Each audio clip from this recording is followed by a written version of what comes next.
What's a challenge facing leaders today? Hmm.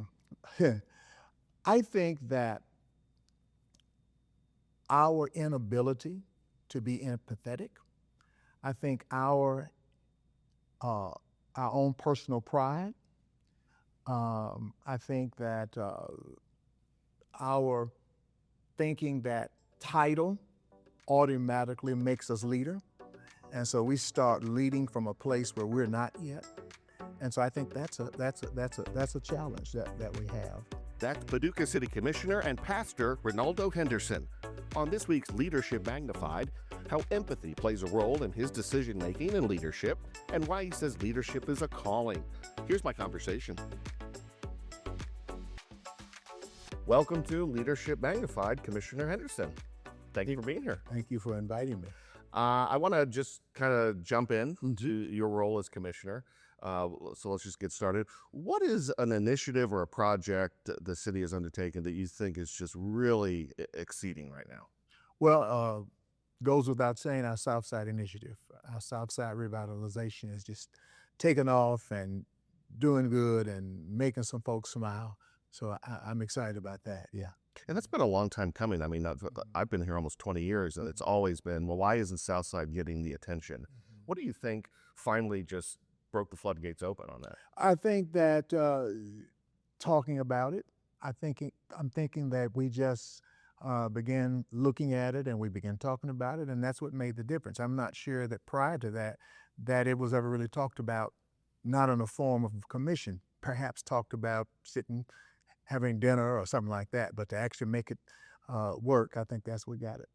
What, in your opinion, had you hoped maybe hasn't done as well as you'd like? Well, believe it or not, though the South Side is doing fantastic, I'm a little disappointed that it didn't happen before now, if that makes any sense. Uh, Within the last year, we've been talking about this for probably 5 years now, the Southside revitalization, and it just never took off. But then within the last couple of years, with our current leadership that's there, it has taken off and it is doing fantastic. Yeah, so that's the good thing, but wasn't such a good thing early on. Yeah. Let's transition to what this podcast is all about, and that's leadership styles, leadership initiatives. How would you describe your leadership style as a commissioner and the role you play amongst your other commissioners? Well, I would think that I am probably the listener. I am perhaps the empathetic one, maybe to a fault, but I want to hear everything, everybody, all sides, pros, cons, and then we move from there. And I think that's what I bring to the table. I think not that other commissioners are not, but I think I like to listen. I like to understand people and what they're really feeling and then make decisions from there. How do you see your interaction with the other commissioners and Mayor Bray? I think it's great. I think it's great. We don't always agree, and I don't think that we should, but we do respect each other, and we do take the time to listen to each other's thoughts and ideas, and we even help each other along sometimes. They have to help me sometimes articulate what I'm really thinking and feeling. Yeah. Who's a person that influenced your leadership style? I would think my pastor, gentleman by the name of Dr. Donald Sharp, and I've been watching him and listening to him and following him ever since I was 16 years old. And he is still the pastor of the church that I grew up in. And I liked watching how he articulated. I loved his empathy. I loved his transparency. And so that gentleman has influenced me and my leadership style for as long as I can remember. What's a challenge facing leaders today? Hmm. I think that our inability to be empathetic, I think our own personal pride, I think that our thinking that title automatically makes us leader. And so we start leading from a place where we're not yet. And so I think that's a challenge that we have. Uh, Being adaptable, working through this change, working through this AI, all kinds of things are happening around us, particularly since COVID, and we're playing a lot of catch up to try to just to catch up. Yeah. I can. One of my kind of life mottos is listen more, talk less. Mhm. Do you think that plays a role too? Is what I'm hearing from you. I think we have to listen as a commissioner. I think it's important to listen to the people who have elected us. Just because I'm a commissioner does not mean that I know it all. It does not mean that I always know what's best. It does not mean that I am the guru. Commissioner for me means listening to the people who've elected you, understanding what their needs are and what their concerns are, and then acting accordingly. What's a mistake you witness leaders make more frequently?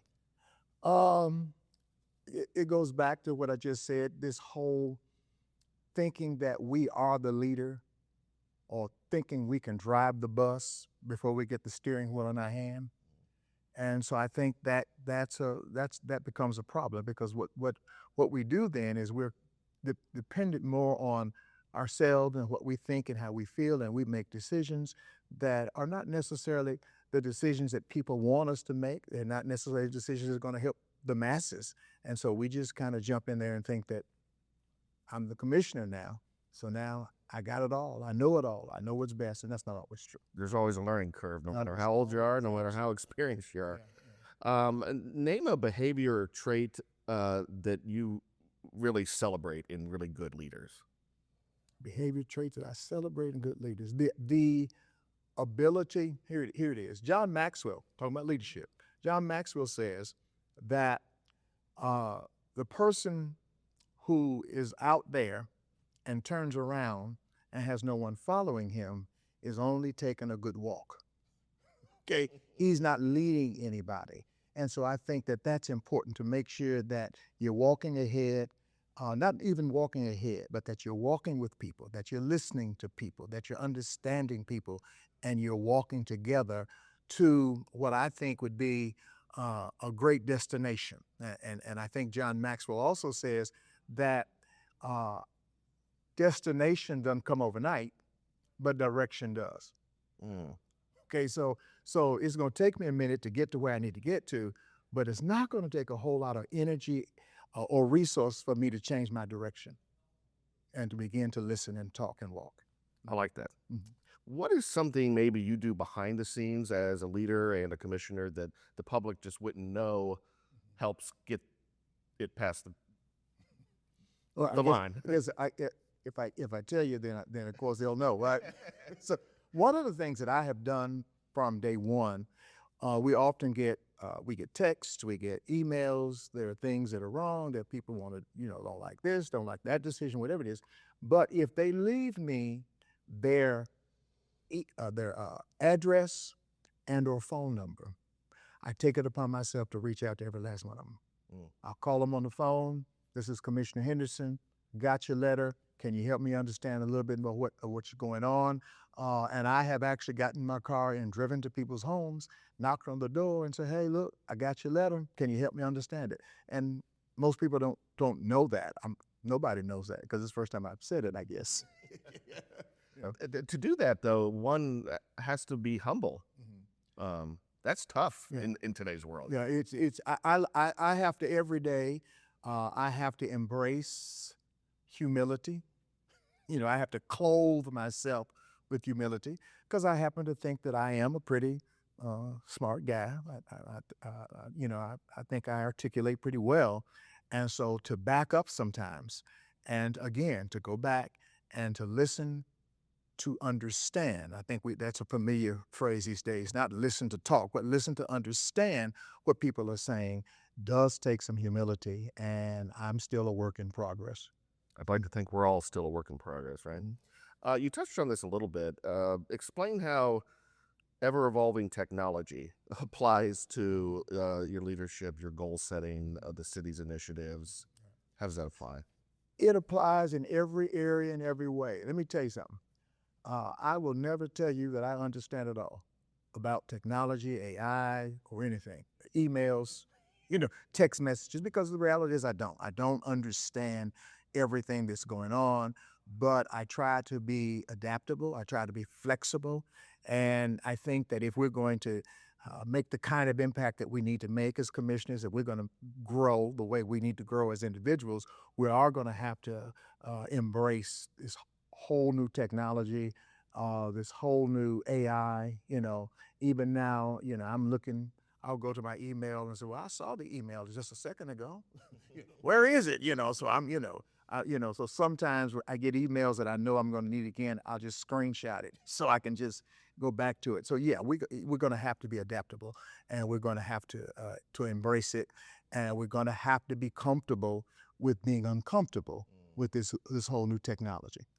I'll admit, in the newsroom, some people in my coworkers in their 20s, it's like they're speaking a different language. I literally don't know what they're talking about. Where they use certain terms and words in social media, and they call me Grandpa Todd. Yeah, well, Trying to figure it out. they would call me Great Great Grandpa Ray. Okay. Last question on leadership, and then we'll end it and have some fun. What would be your advice to a young leader in their 20s that's just starting? Make sure, and I'm going to kind of switch a little bit and be a little spiritual, if it will, because I think that whatever we do in life, we have to see that as our calling, not just something that we wake up one day and say, I want to do. Okay. So I would say to a young leader to make sure that this whole leadership piece is your calling. Okay. Understand that if you get into leadership, if you get into leading because you're looking for the attaboys or because you're looking for the pats on the back, if that is the motivation, you may not get it, and you'll end up disappointed, and you'll end up being bitter in a lot of situations. Make sure this is your calling. Make sure this is what you want to do. So when you get up every day, as the going says, it goes, as the saying goes, that you're not getting up going to work. You're getting up doing something that you are happy and excited to do. I would do what I'm doing today if I never got paid a dime. I enjoy pastoring. I enjoy being a commissioner. If you didn't pay me a dime, I'd get up every day and go do the same thing. And I think that's my advice to young leaders. Make sure it's your calling. Make sure that it's something that you just want to do because you want to serve and not because you want to necessarily be up front. We end every episode just kind of lighthearted, fun, kind of pull back, showcase your personality a little bit. And that's at my discretion of which tool bag I use. So for you, I'm going to, I don't know if one of my favorite shows watching was called Inside the Actors Studio with James Lipton. He would interview actors and directors and actresses. And he would end every episode by asking a set of questions. Okay. Sometimes it's one-word answers. And he based it on a French journalist and interviewer, Bernard Pivot. So let's just, don't overthink it. Okay. We'll just go through it. All right. What is your favorite word? My favorite word? I don't know that I have a favorite word. That's an answer. What is your least favorite word?